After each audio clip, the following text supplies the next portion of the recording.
Remove the pod and clean it up and make it like new.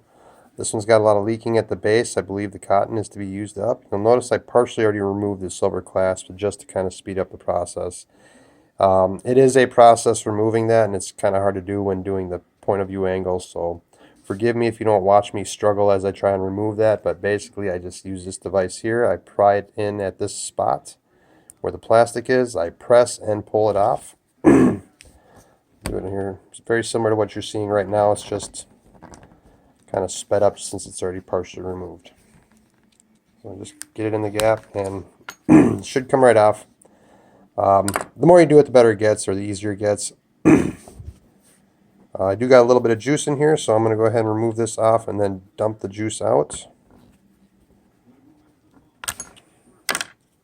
So that is the coil. Inside you'll see a silicone cover which attaches to where the air goes and the vapor through the atomizer itself. So I'm going to just dump this basically right into a bath after I dump out its contents. Dark greasy stuff. This was a tobacco flavor. It's kind of a caramel color. It was leaking a lot. The flavor hadn't really gone quite away yet, but I could tell that there was either something stuck on the coil itself, or the cotton's just starting to go bad. So we're gonna clean this up. I'll show you guys the process, point of view angle, and we'll go from there. Currently I got all my contents sitting in a little bath, if you will.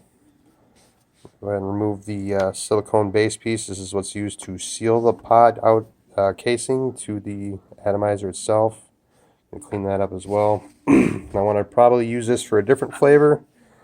I found that since I've quit smoking, that tobacco is just not doing it for me. If you actually look at the coil, you can see it's quite gunky. So we're gonna get this cleaned up. There's a couple ways that I've seen it done. My preferred way is to do a dry burn. So we're going to do that. I'm going to clean up my hands too because this is filthy. Got a little discard pile here. Upon removing this, I'm noticing now that this coil is in rough shape, so this device here works great for kind of reseating it. It's the exact size of the opening, so I'm just going to kind of rotate that through. Otherwise, if you got tweezers or gloves, it makes it it's a little bit easier as well, but I'm not wearing gloves, so I want to get that stuff off my hands as quickly as I can and do a quick water rinse. Got a little water bowl next to me to keep my hands free of any of this juice, because it does have some nicotine in it. And it does readily absorb through the skin. So I got all the cotton out. I'll show you how this kind of sits in there nicely. I think it's a micro precision screwdriver set. It does actually do a pretty good job of realigning your springs too, and I'll show you what I mean here. Were these to be a bit closer together or further apart, you can actually use these to separate it without completely ruining the profile and still allowing yourself to get the access you need to get the re-wicking in there. It's kind of a neat little function made by Stanley. It's a 2.0 millimeter flathead. So had all that stuff dumped in the water bath quick here. I need to recover my silver clasp, the atomizer, and the shell. What I'm going to do is I'm going to do a dry burn on this spring, or the coil. So I'm just going to set that in there without any of its other components. We'll dry that off real quick. Same with the metal clasp. I'm going to try and minimize any real water contact with the device. I'm just going to put that right back on there for right now.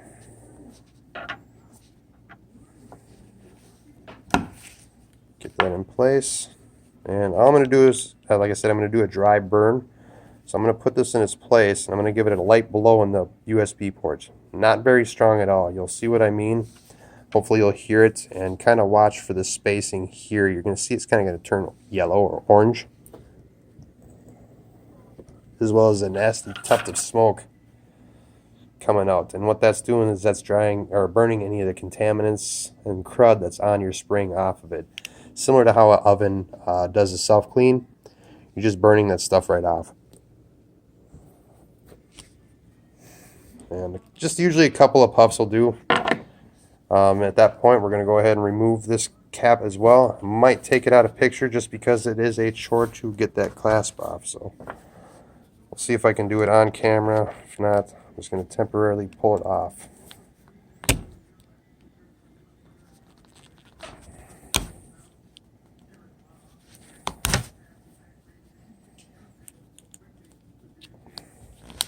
Because the angle's kind of tricky. So take that out of camera.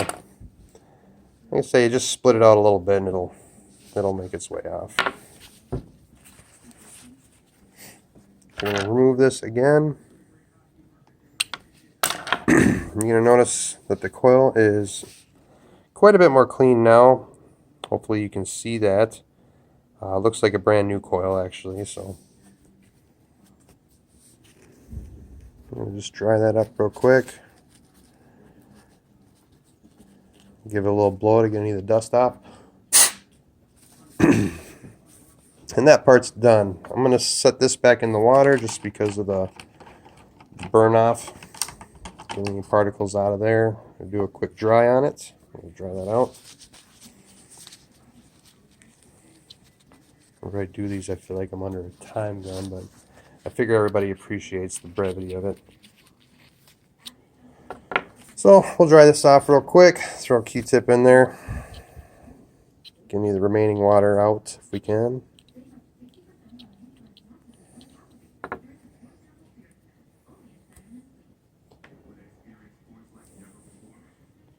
We will now begin to rewick the coils. Let me just see if I can grab my cotton here. Bear with me 1 second.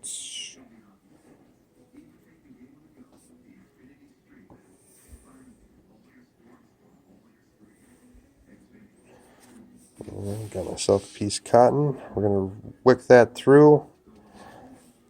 I try and mirror what I see when I had bought new pods as far as thickness and texture. When putting these in, I find that twisting it into place seems to be the best method. I have ruined these before, so if it happens to you, just be patient and don't be overly persistent during this process. Same with when you go to remove it. I have damaged coils beyond my ability to repair it, and just because I was being impatient and wanting to get it done sooner than later. So we're going to feed it through here while twisting at the same time, kind of going along with the way the spring rotates. Generally it does work out a little bit better that way.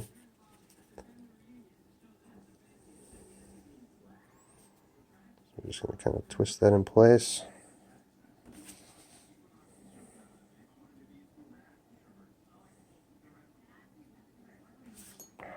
Okay. If I can do this, I'm pretty sure anybody can do this.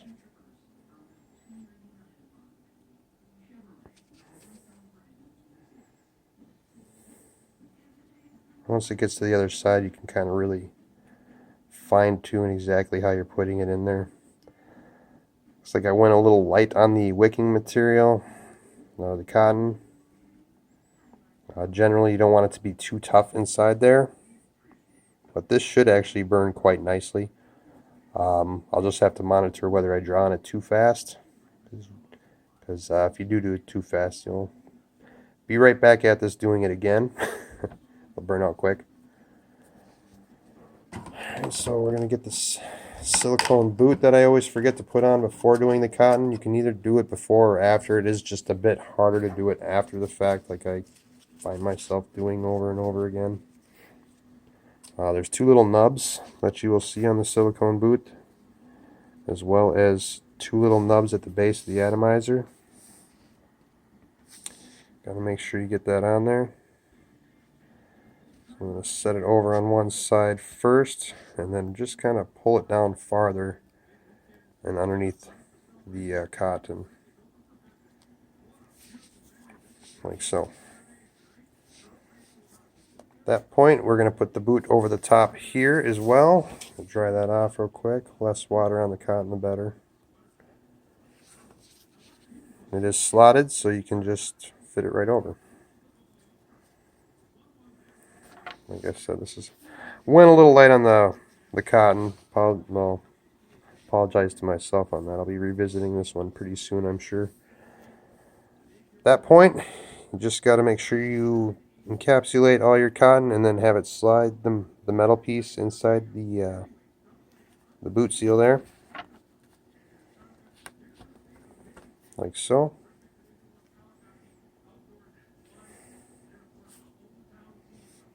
Metal clasp goes into place, like so, and you got yourself a new pod.